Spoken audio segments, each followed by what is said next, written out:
산속에서 낑낑거리며 울고 있는 강아지를 구해온 농부. 그리고 그날 이후 그 농부는 갑자기 큰 부자가 되었고 며칠 후 강아지는 시름시름 앓다가 죽게 되었는데 과연 이 강아지에게 무슨 사연이 있는지 지금 바로 시작합니다. 시작 전 구독과 좋아요 해주시면 정말 감사하겠습니다.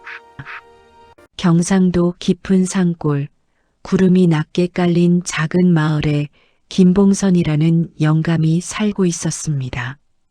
65해를 살아온 그의 얼굴엔 주름이 깊이 패여 있었지만 눈빛만큼은 아직 또렷했습니다.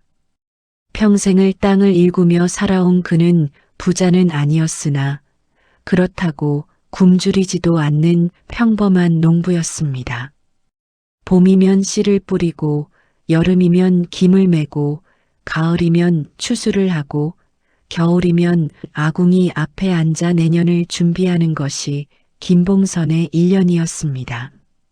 그의 아내 박씨 할멈은 62의 나이에도 부지런히 배틀을 짜고 장에 내다 팔 나무를 뜯고 된장을 담그며 살림을 꾸렸습니다. 자식은 일찍 장가를 보냈고 이제는 멀리 서울로 떠나 소식도 뜸했지만 두 노인은 서로를 의지하며 그럭저럭 지내고 있었습니다. 가을이 익어가던 어느 날이었습니다. 김봉선은 여느 때처럼 지게를 지고 뒷산으로 나무를 하러 갔습니다.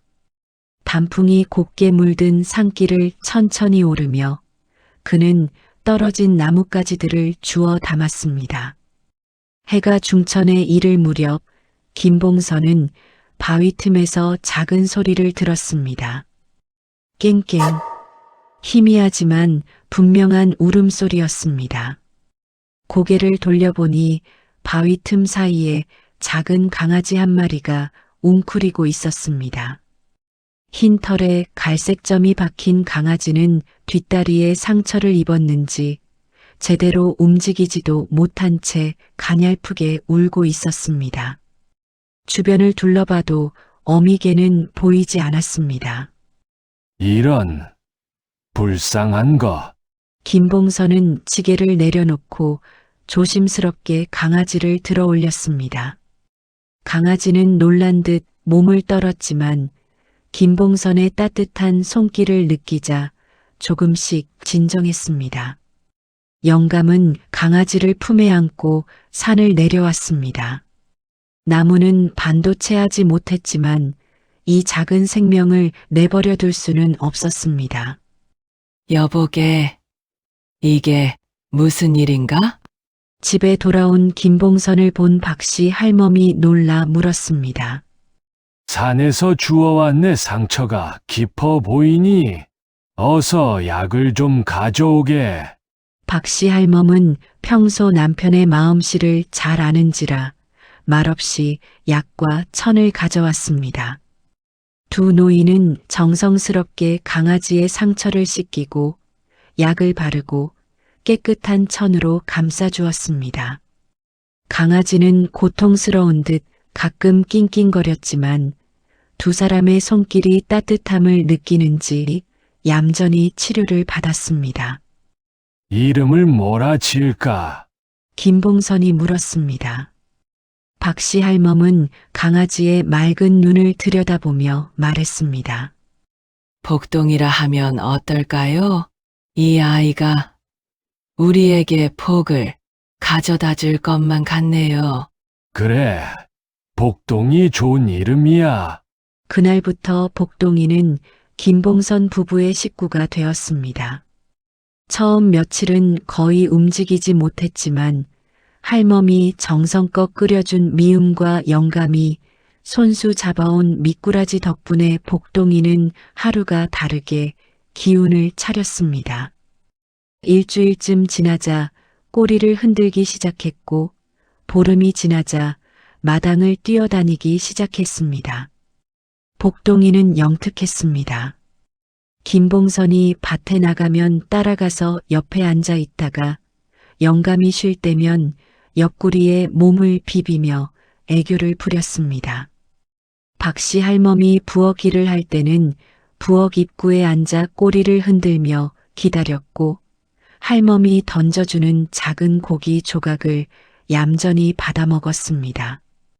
이 녀석이 사람 말을 알아듣는 것 같아요. 박씨 할멈이 신기하다는 듯 말했습니다. 그러게 말이야. 어디서 왔는지는 모르겠지만 예사 강아지는 아닌 것 같네. 두 노인은 복동이를 친자식처럼 아꼈습니다. 저녁이면 복동이는 아궁이 옆 따뜻한 자리에 자리를 잡았고 두 노인은 복동이의 고른 숨소리를 들으며 잠이 들었습니다. 텅 비어있던 집안에 생기가 돌기 시작했고 웃음소리가 잦아졌습니다. 그렇게 한 달여가 흘렀습니다. 어느 가을 아침 서리가 내린 마당에 김봉선이 먼저 나갔습니다. 복동이에게 물을 주려던 참이었습니다. 그런데 마당 한쪽에서 이상한 빛이 반짝이는 것이 보였습니다.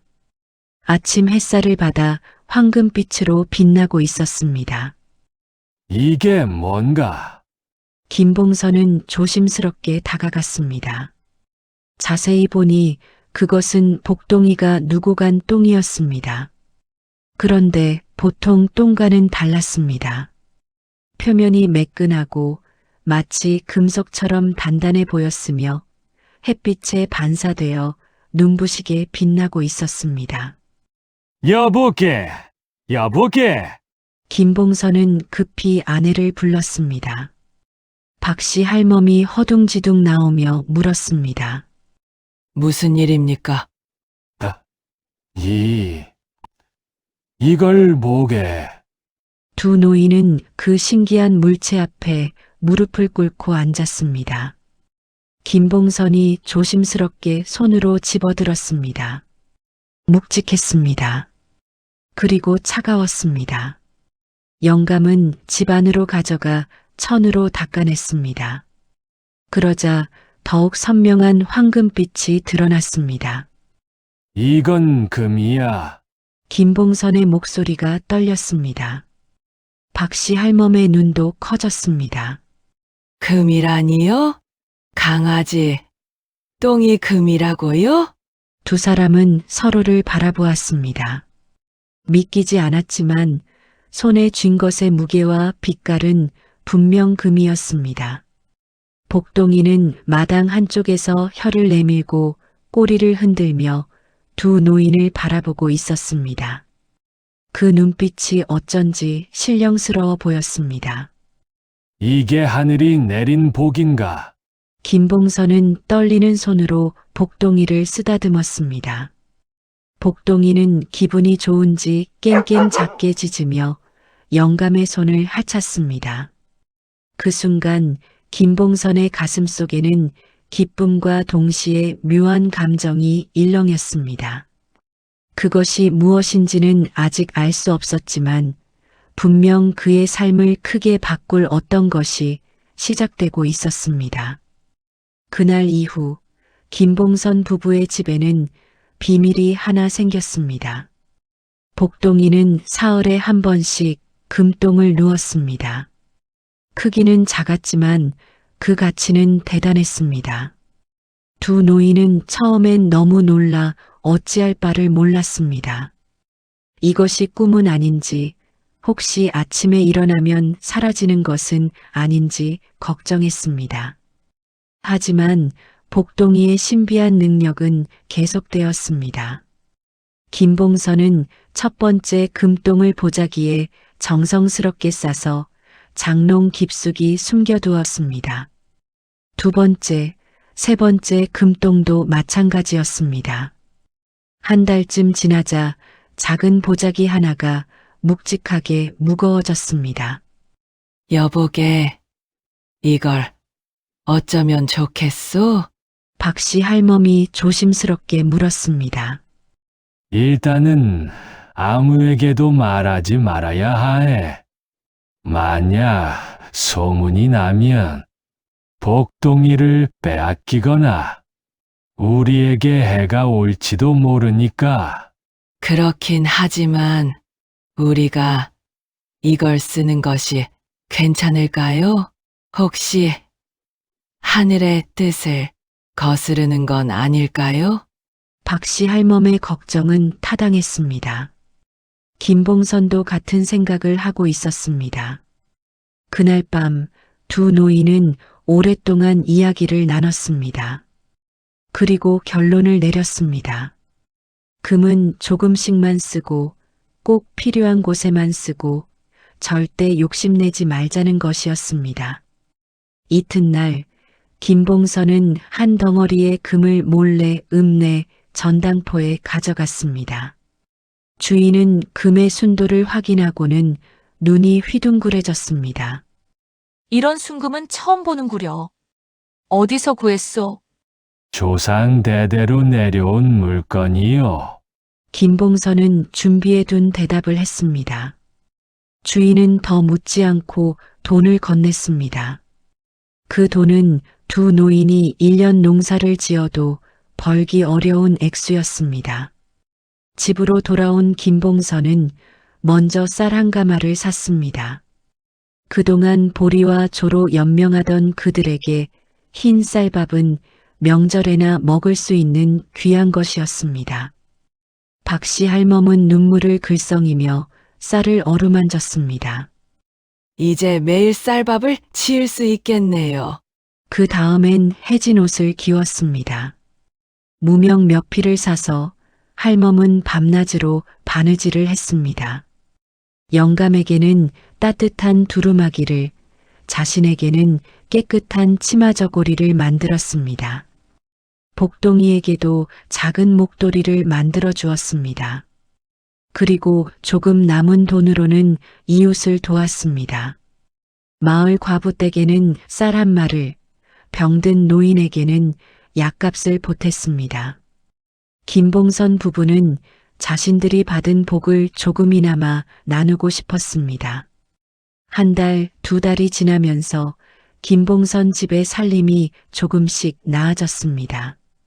굶지는 않았지만 늘 가난했던 그들에게 이런 변화는 기적 같은 일이었습니다. 부부는 매일 아침 복동이에게 절을 하며 감사의 마음을 전했습니다. 복동아, 내가 우리에게 얼마나 큰 복을 가져다 주었는지 모른다. 고맙구나. 복동이는 꼬리를 흔들며 김봉선의 손을 하찼습니다. 그 맑은 눈빛은 여전히 신령스러웠습니다. 하지만 시간이 지나면서 김봉선의 마음속에 조금씩 다른 생각이 자라기 시작했습니다.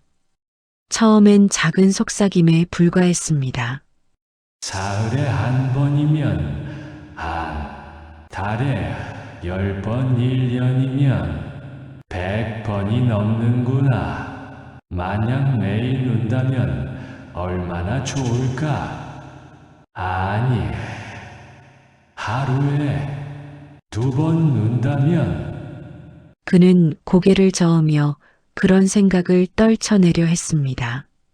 하지만 욕심이라는 것은 한번 싹 트면 쉽게 사라지지 않는 법입니다. 김봉선은 복동이를 유심히 관찰하기 시작했습니다. 무엇을 먹었을 때 더 빨리 금똥을 누는지, 얼마나 먹었을 때 금똥의 크기가 더 큰지 살폈습니다.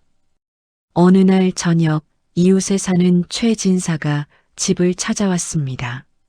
최진사는 마을에서 가장 학식이 높고 인품이 훌륭한 양반이었습니다. 김영감, 요즘 살림이 좀 나아진 것 같더군. 아, 예, 그저 하늘이 도우신 덕분입니다. 그건 그렇고 자네 집 강아지가 예사롭지 않아 보이네. 어디서 구했나? 김봉선은 순간 긴장했습니다. 혹시 복동이의 비밀을 눈치챈 것은 아닐까? 산에서 주워온 녀석입니다. 눈빛이 맑고 신령스러워 보이네. 옛말에 이르기를 하늘이 내린 복은 감사히 받되 욕심내지 말라 했네. 주어진 것에 만족할 줄 아는 게 사람의 도리라네. 최 진사의 말에는 의미가 담겨 있었습니다. 김봉선은 예, 명심하겠습니다. 하고 대답했지만 그 말이 가슴에 무겁게 남았습니다. 최 진사가 돌아간 후 김봉선은 혼자 마당에 앉아 생각에 잠겼습니다. 복동이는 그의 옆에 조용히 앉아 있었습니다. 달빛 아래 복동이의 흰 털이 은은하게 빛났습니다.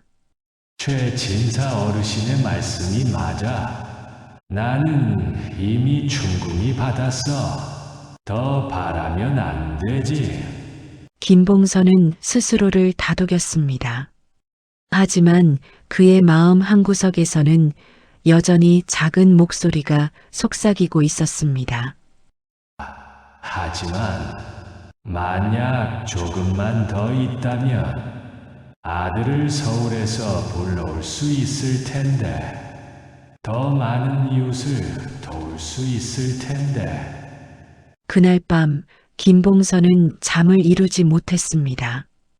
복동이는 아궁이 옆에서 평화롭게 잠들어 있었지만 영감의 눈은 천장을 향한 채 뜬 눈으로 밤을 지새웠습니다.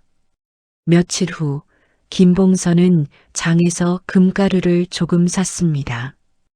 은제품을 만들 때 쓰는 것이라고 했습니다. 그는 그것을 한지에 싸서 조심스럽게 숨겨두었습니다. 한 번만 시험해 보는 거야.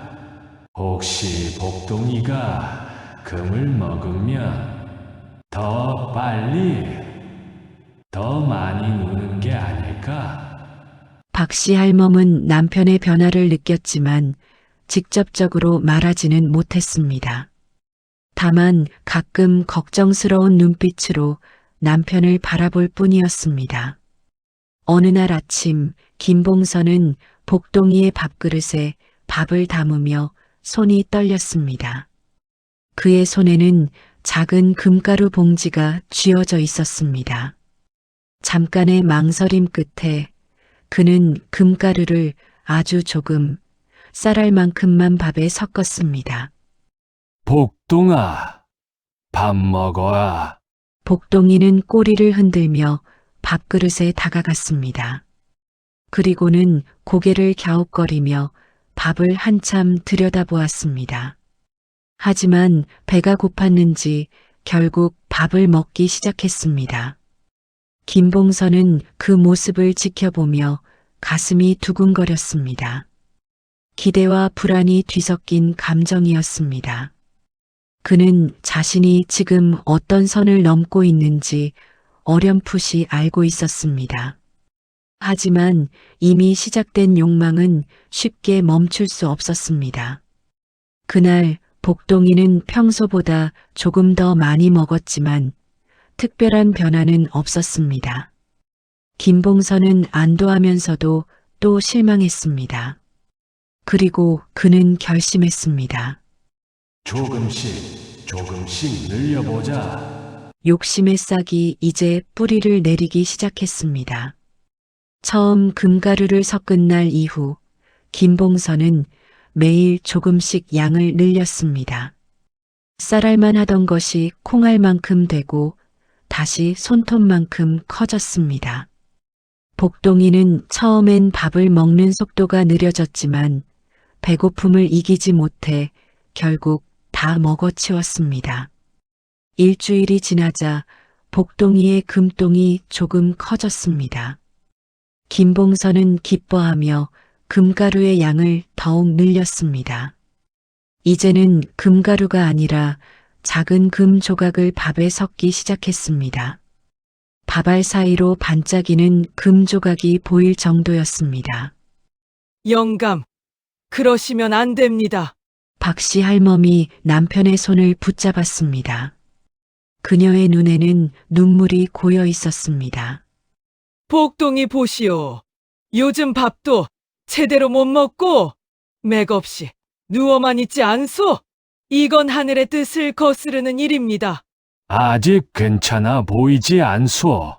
조금만 더 하면 우리가 평생 걱정 없이 살 수 있단 말이오.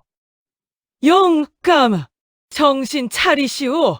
우리는 이미 충분히 받았습니다. 더 이상은 안 됩니다. 박씨 할멈이 목소리를 높였습니다.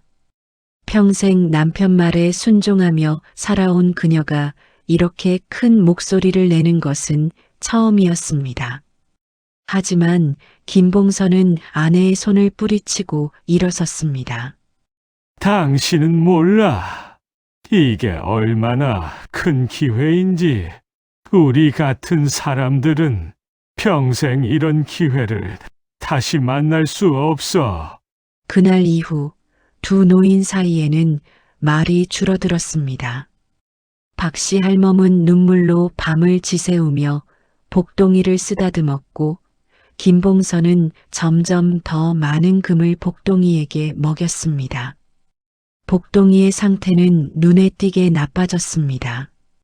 예전처럼 꼬리를 흔들지 않았고 김봉선이 다가가도 고개를 돌렸습니다. 밥그릇 앞에 한참을 앉아 있다가 겨우 몇 입 먹고는 돌아서곤 했습니다.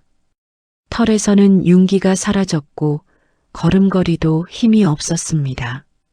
마을 사람들도 이상함을 눈치채기 시작했습니다. 김영감 댁 강아지가 아픈가 보더라. 요즘 영감이 이상해. 눈빛이 예전 같지 않아.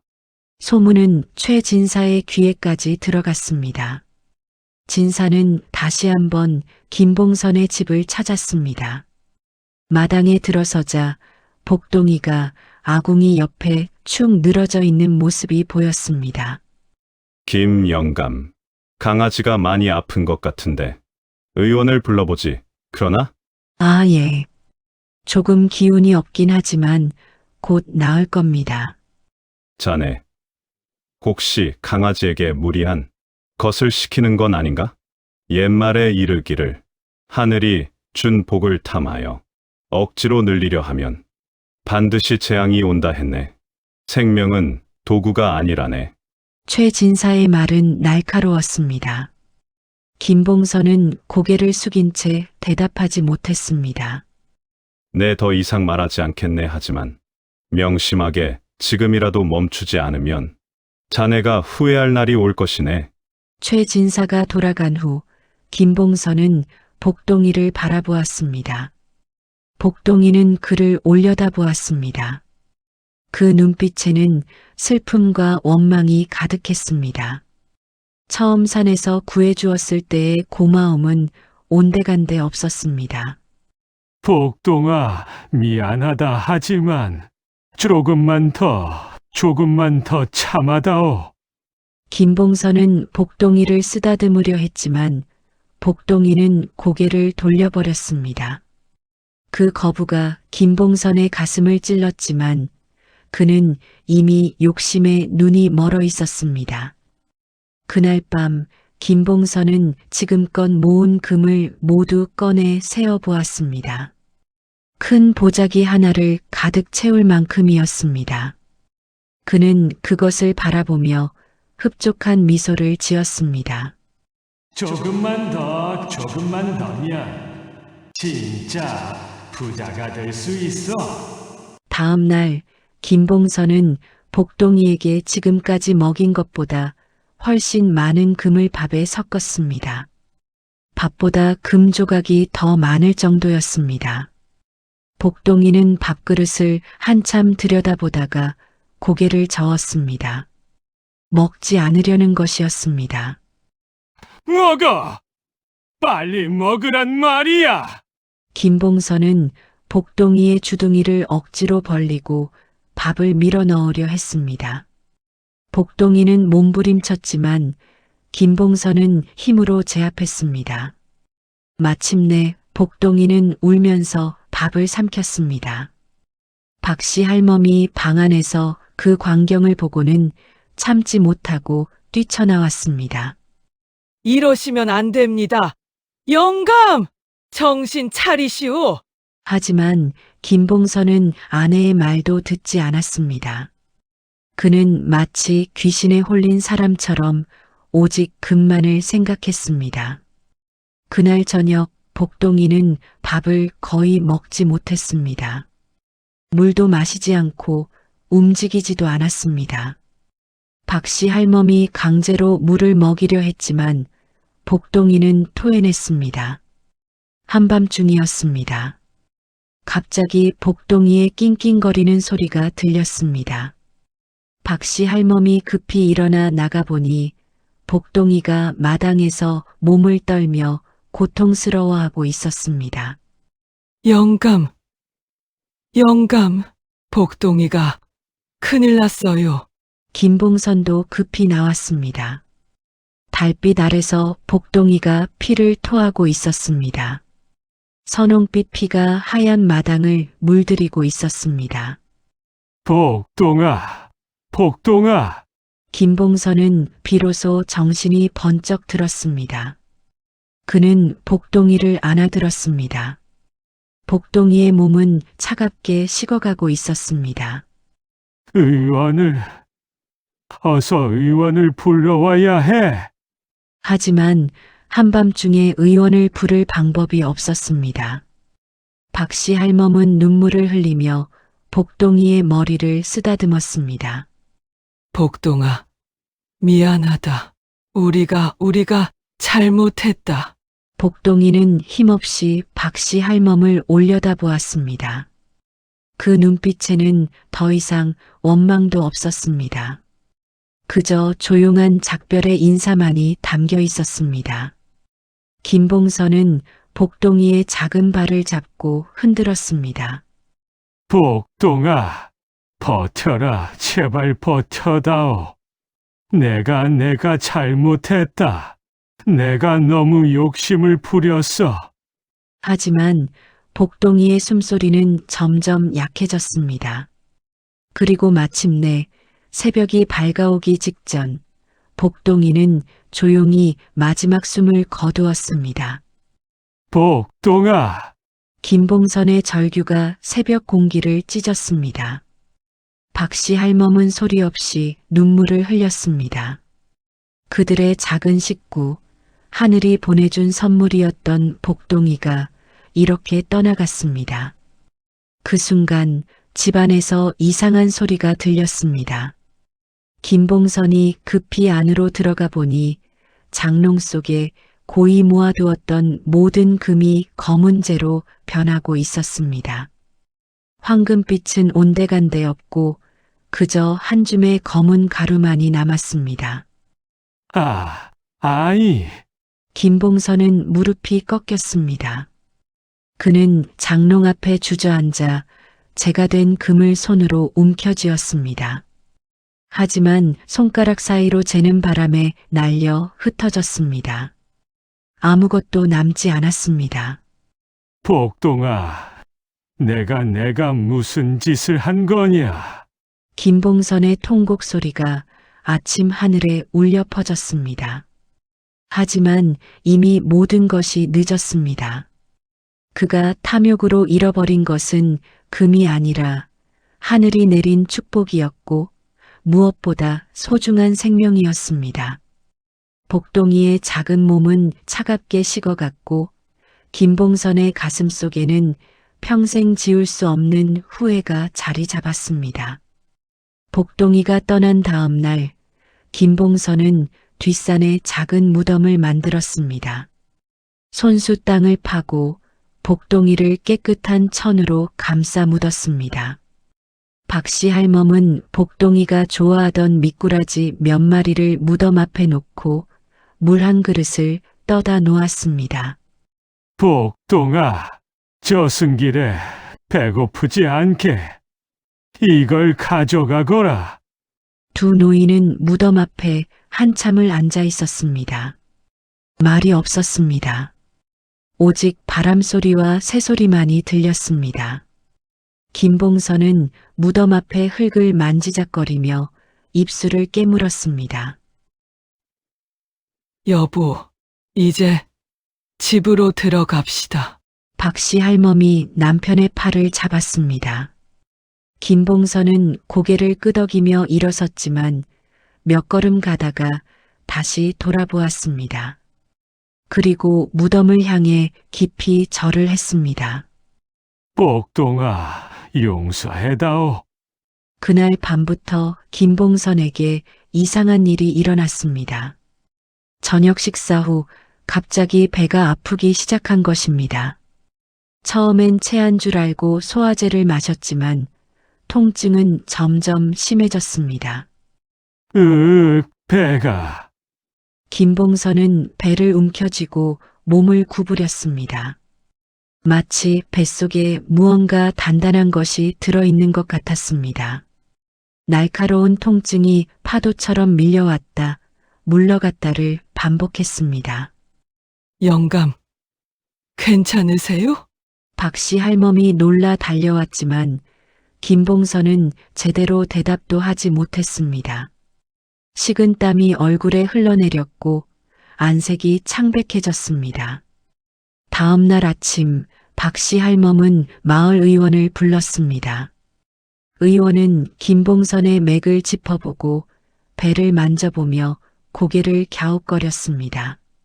이상하군요. 맥은 정상인데 영감님께서 배를 이렇게 아파하시다니 혹시 무엇을 잘못 드셨습니까? 아무것도 평소와 같은 것만 먹었습니다. 의원은 약을 지어주었지만 효과가 없었습니다. 김봉선의 통증은 나아지지 않았고 오히려 날이 갈수록 심해졌습니다. 밤이면 통증 때문에 잠을 이루지 못했고 낮에는 기운이 없어 누워만 있었습니다. 사흘째 되는 날 김봉선은 꿈을 꾸었습니다. 꿈속에서 복동이가 나타났습니다.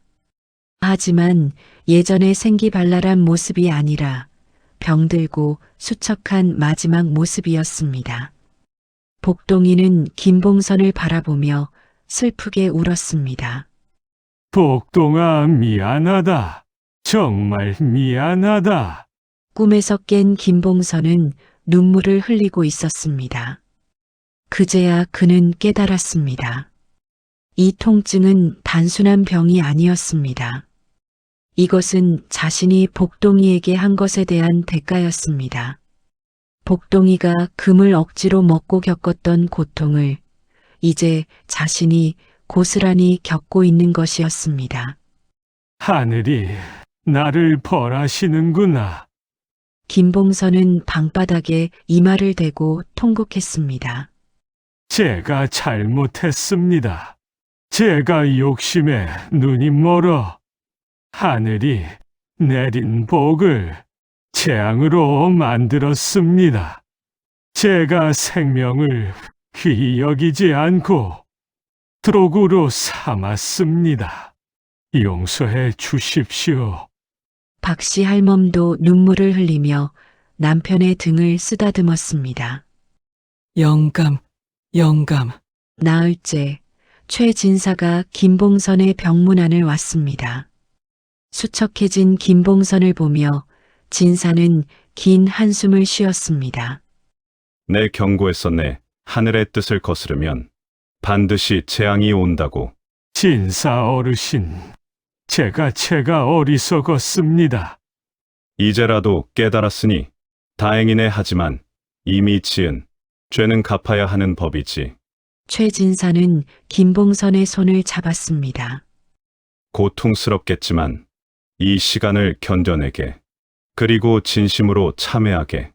하늘은 진심을 아시는 법이네.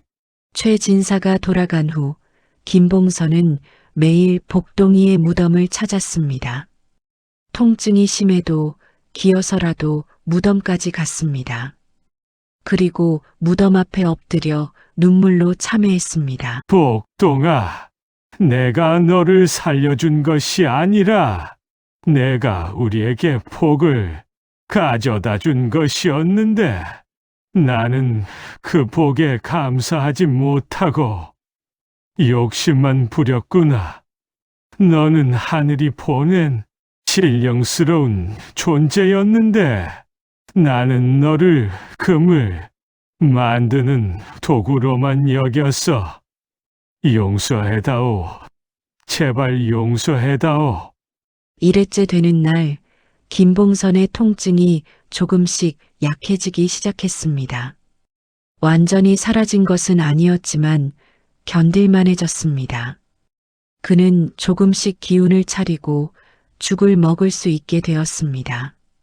하늘께서 저를 살려주시는구나. 김봉선은 감사의 눈물을 흘렸습니다. 하지만 그는 알고 있었습니다.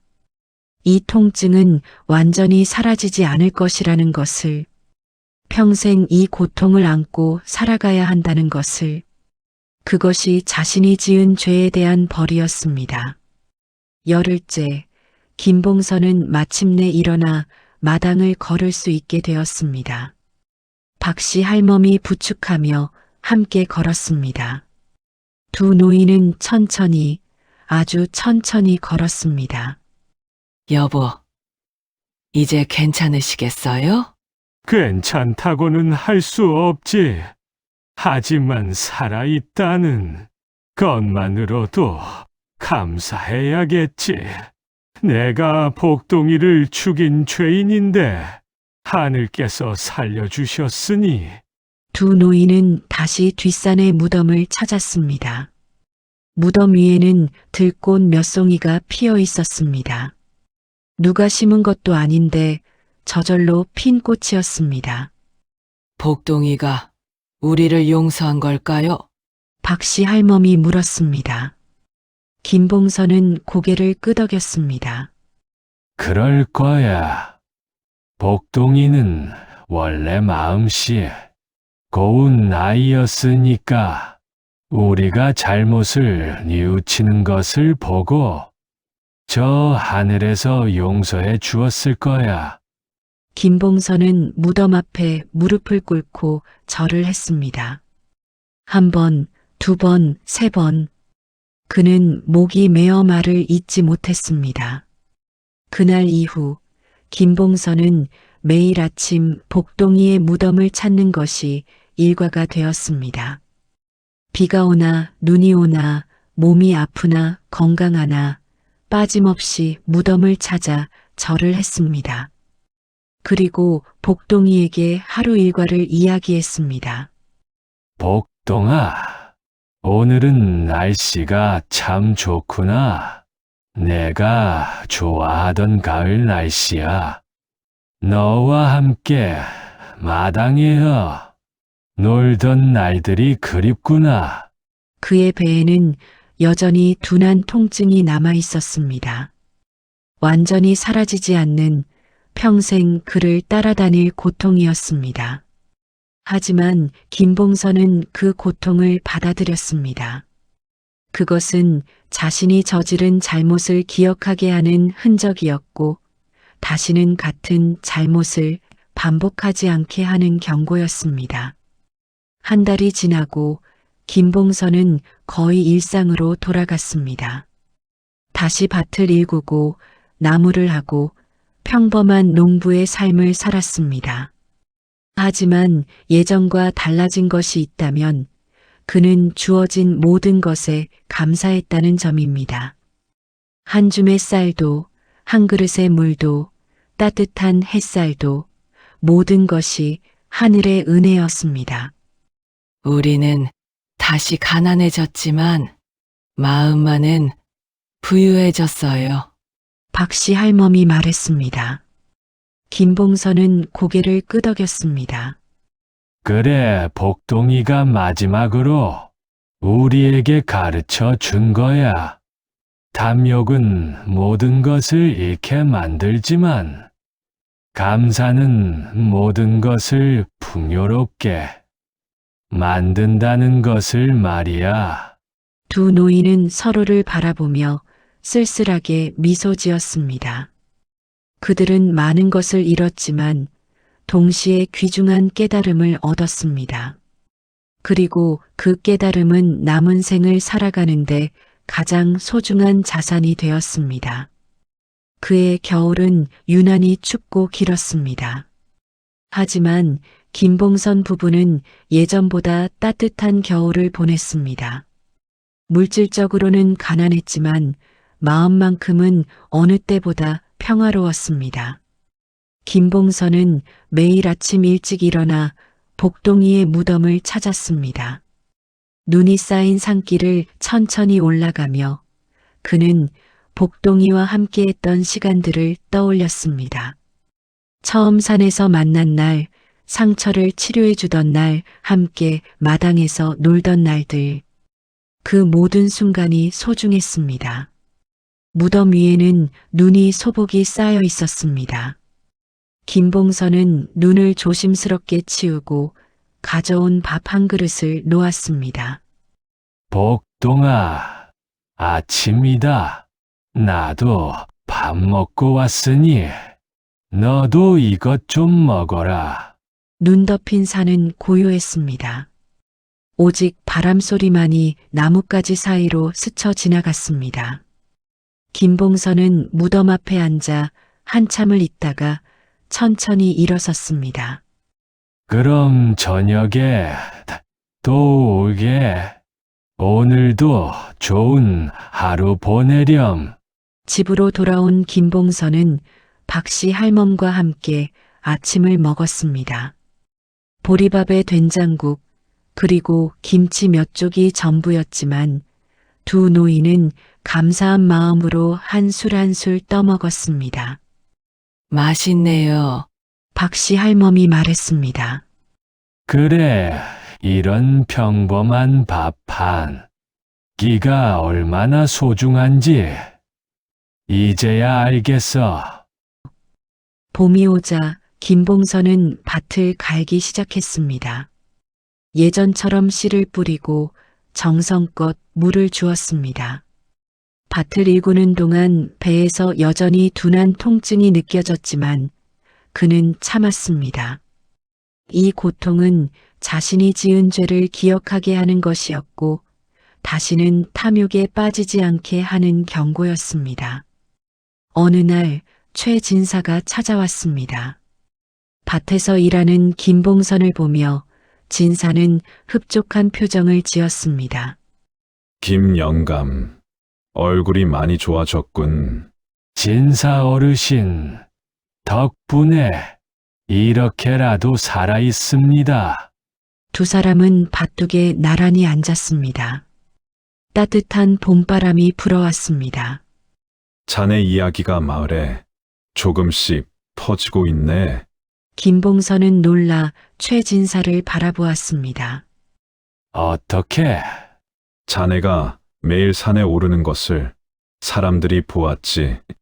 그리고 자네 집에 있던 금이 모두 사라진 것도 알고 있네. 사람들이 추측하더군. 김봉선은 고개를 숙였습니다. 부끄러웠습니다. 하지만 최진사는 그의 어깨를 토닥였습니다. 부끄러워할 것 없네. 오히려 자네의 이야기가 많은 이들에게 교훈이 될 것이네. 탐욕이 어떤 결과를 낳는지, 하늘의 뜻을 거스르면 어떻게 되는지 말일세. 하지만 제가 한 짓을 생각하면 우리는 모두 불완전한 인간인의 실수를 하고 잘못을 저지르지, 중요한 것은 그것을 깨닫고 뉘우치는 것이야. 자네는 그걸 했네. 그리고 지금도 매일 참여하고 있지 않은가. 최진사의 말에 김봉선의 눈에 눈물이 맺혔습니다. 자네 이야기를 마을 사람들에게 해도 되겠나? 물론 자네가 원치 않으면 하지 않겠네. 김봉선은 잠시 생각하다가 고개를 끄덕였습니다. 그러십시오. 제 잘못이 다른 이들에게 교훈이 될 수 있다면 그것으로 복동이에게 조금이라도 속죄가 되겠지요. 그날 이후 김봉선의 이야기는 마을에 조금씩 퍼져나갔습니다. 처음에는 수군거림으로 시작되었지만 곧 하나의 교훈담이 되었습니다. 사람들은 아이들에게 이 이야기를 들려주며 가르쳤습니다.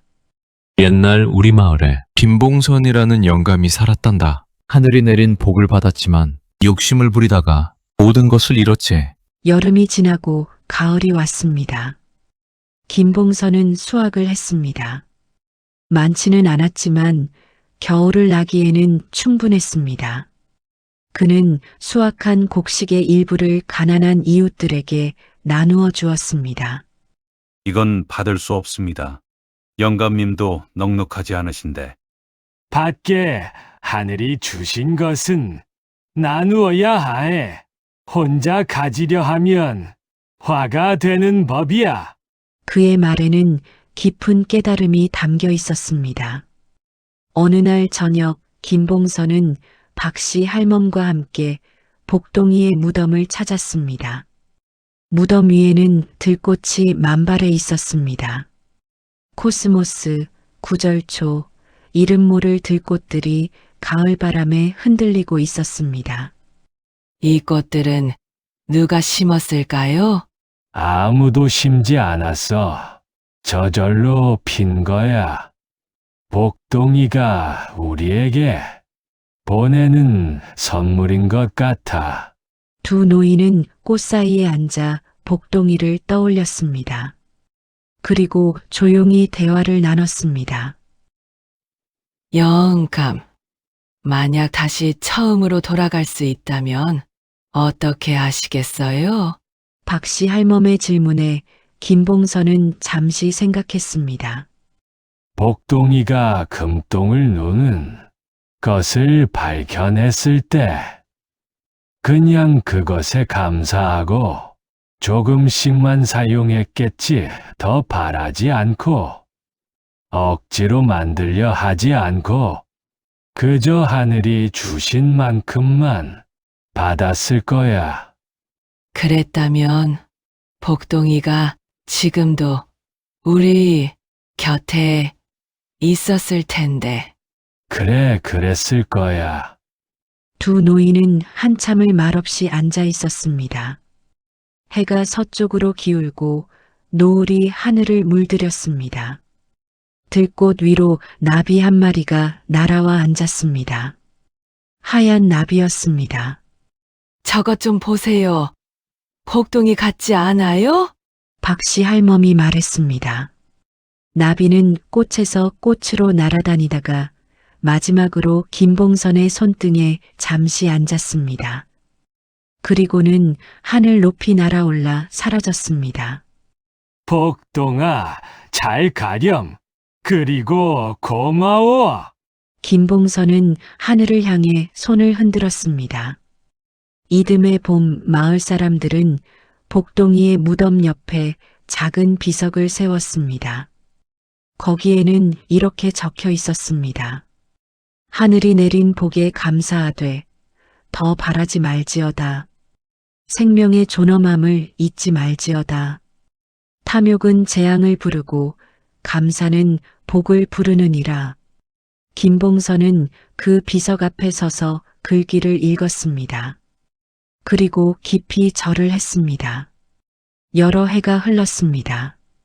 김봉선과 박씨 할멈은 늙어갔습니다. 머리는 백발이 되고 허리는 굽어갔지만 두 노인의 마음은 평화로웠습니다. 어느 가을날 마을 아이들이 김봉선을 찾아왔습니다. 할아버지, 황금똥 누는 강아지, 이야기 들려주세요. 김봉선은 아이들을 마당에 앉히고 천천히 이야기를 시작했습니다. 옛날 옛적에 말이야. 하늘이 복동이라는 강아지를 이 땅에 보내주셨단나. 복동이는 금똥을 넣지 하지만 나는 그 복에 감사하지 못하고 욕심을 부렸어. 아이들은 숨죽여 이야기를 들었습니다. 김봉선은 자신의 잘못을, 복동이의 고통을, 그리고 마지막 깨달음을 솔직하게 이야기했습니다. 그래서 말이야. 너희들은 하늘이 주신 것에 항상 감사해야 해. 더 바라고 욕심내면 안 돼. 그리고 모든 생명을 귀하게 여겨야 해. 작은 벌레 한 마리도, 들꽃 한 송이도 모두 소중한 걸 안다. 네, 할아버지. 아이들은 큰 소리로 대답했습니다. 김봉선은 아이들의 맑은 눈을 바라보며 미소 지었습니다. 그날 저녁 김봉선은 다시 복동이의 무덤을 찾았습니다. 어느새 익숙해진 길이었습니다. 무덤 위에는 코스모스가 피어 있었고 저녁 햇살을 받아 반짝이고 있었습니다. 복동아, 오늘 아이들에게 내 이야기를 해주었어. 아이들이 우리 이야기를 듣고 교훈을 얻었으면 좋겠구나. 내가 준 마지막 선물이 헛되지 않도록 말이야. 김봉선은 무덤 앞에 앉아 하늘을 올려다보았습니다. 구름 한 점 없이 맑은 하늘이었습니다. 어디선가 새 한 마리가 날아와 나뭇가지에 앉더니 노래를 불렀습니다. 고맙다. 복동아, 내가 있어서. 내가 깨달을 수 있었어. 탐욕이 얼마나 무서운지, 감사가 얼마나 소중한지 말이야. 바람이 불어왔습니다. 따뜻하고 부드러운 바람이었습니다. 마치 복동이가 영감의 뺨을 쓰다듬는 것 같았습니다. 김봉선은 천천히 일어나 집으로 돌아갔습니다. 박씨 할멈이 저녁을 준비하고 있었습니다. 보리밥과 된장국, 그리고 나물 몇 가지. 소박한 저녁이었지만 두 노인에게는 그 무엇보다 소중한 식사였습니다. 맛있게 먹겠습니다. 두 노인은 감사의 기도를 올리고 조용히 저녁을 먹었습니다. 창밖으로는 달이 떠올랐습니다. 환한 보름달이었습니다. 달빛이 마당을 은은하게 비추고 있었습니다. 그날 밤 김봉선은 평화로운 잠에 들었습니다. 꿈속에서 복동이가 나타났습니다. 건강하고 생기발랄한 모습이었습니다. 복동이는 꼬리를 흔들며 김봉선에게 다가와 손을 하찼습니다. 그 눈빛에는 용서와 사랑이 가득했습니다. 복동아, 김봉선은 꿈속에서 복동이를 꼭 안았습니다. 복동이의 따뜻한 체온이 느껴졌습니다. 아침이 밝았습니다. 새로운 하루가 시작되었습니다. 김봉선은 여느 때처럼 일어나 복동이의 무덤을 향해 걸어갔습니다. 그의 걸음은 느렸지만 꾸준했습니다. 배의 통증도 여전했지만 그것조차 이제는 삶의 일부가 되었습니다.